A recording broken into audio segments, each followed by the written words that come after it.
At kaugnay ng pagbubukas ng klase ngayong araw, makakapanayam natin sa linya ng telepono si Department of Education Assistant Secretary Tonicito Umali. Magandang hapon, ASEC.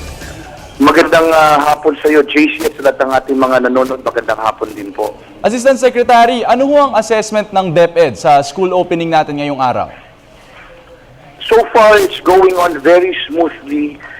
Yung ating pong Yusek Lino Rivera, umikot po siya sa mga paaralan po natin sa NCR. Ang ating kalihim brother Armin Luis, kasulukuyang umiikot po sa paaralan natin sa Maguindanao Province, sa ARM. Meron din po tayong opisyalis galing po sa Central Office na umiikot po sa Tacloban, Leyte. Maayos naman po, maliban po sa mga ilang paaralan na ito naman po parati ang mga parehong paaralan na dinadayo po ng napakaraming enrollees ay maayos naman po ang unang araw ng pasukan. Actually, Assistant Secretary, kaugnay ng nasabi ninyong paglilibot ngayon ng mga opisyal ng DepEd, kumusta na ho ba ang opening natin ngayon sa mga naapektuhan ng bagyong Yolanda dyan ho sa Tacloban at iba pang bahagi ng Visayas? Ongoing po, lahat po ay nagbukas, nagsimula ang klase ngayong araw na ito. Lahat po ng lugar na naapektuhan ng bagyong Yolanda, bagamat tinatayang 2,200 silid-aralan ang talaga pong nasira at kailangan itaguyong muli at humigit kumulang na 17,000 silid-aralan ang kailangan pong i-repair o i-rehabilitate.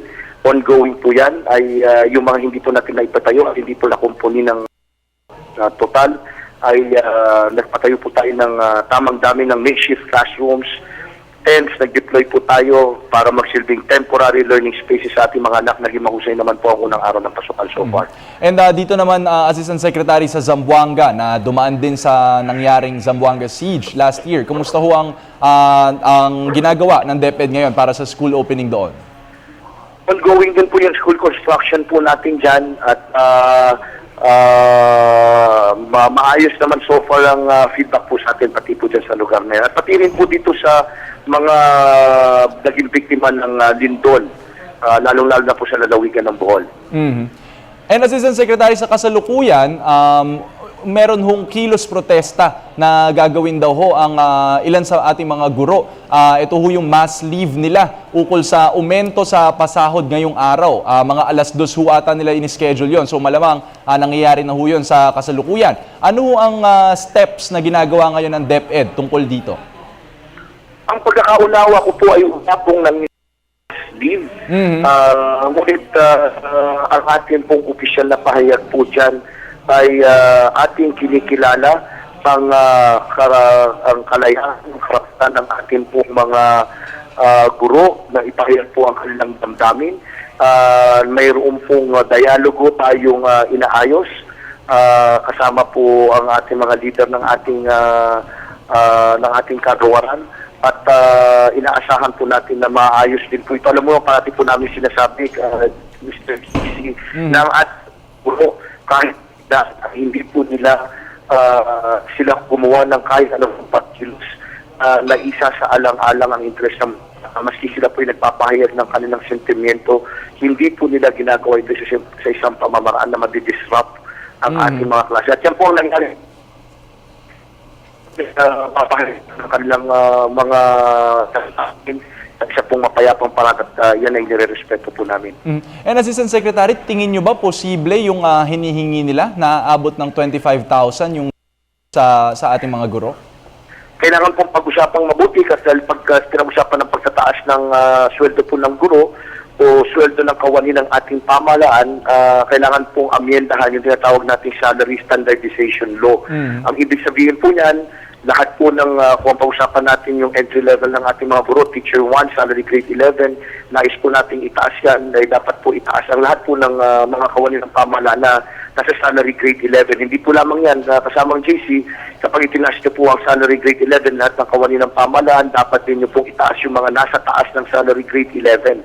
Dahil umaabutan, kung batasan niyo po, ang Salary Grade 11 ay nasa 18,000, humigit kumulang, plus 2,000, nasa 21,000 po ang tinatanggap niyan. Baka maabutan po nila yung SG 12, 13, 14.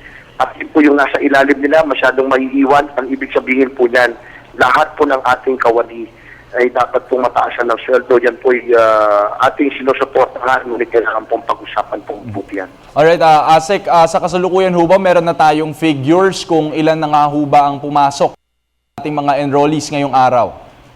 Sa pampublikong paaralan, tinatayang humigit kumulang 20.9 million po ang pumasok sa ating mga pampublikong paaralan. Sa pampribadong paaralan na kalimitan ay nagbubukas po yan a week after, 2 weeks after we open classes. Wala pa po tayong numero. And Asek, nakapanayam din namin kayo before, ang nasabi ninyo ay nasolusyonan na ho ang classroom shortage na 66,800. Wala ho ba tayong ine-expect na overcrowding dahil nga ho nasolusyonan na itong classroom shortage, or lumampas ho ba sa expectations natin itong 20.9 million na enrollees? Opo. Yung sinasabi natin na solusyonan na yung issue ng kakulangan ng silid-aralan, tinutukoy po natin yung numero na atin pong kinakaharap nung pumasok po ang kalihim Brother Armin Luis at Pangulong Noynoy Aquino noong 2010. 66,800 classrooms po ang kailangan po nating ipatayo dahil yan po ang kakulangan. As of December 2013, na ipatayo po lahat ito. Ang kinakaharap po natin ngayon na po ay ating tinatanggap, mayroon pa rin po tayong mga pangangailangan, ay tugunan yung tinatawag po incremental increase in enrollment, una. Pangalawa, yung mga silid-aralan, yung kumulang 200,000 at 2,200 classrooms kailangan po natin ipatayo dahil po sa mga nasalantan ng bagyong Yolanda. Dagdag na silid-aralan na nasira.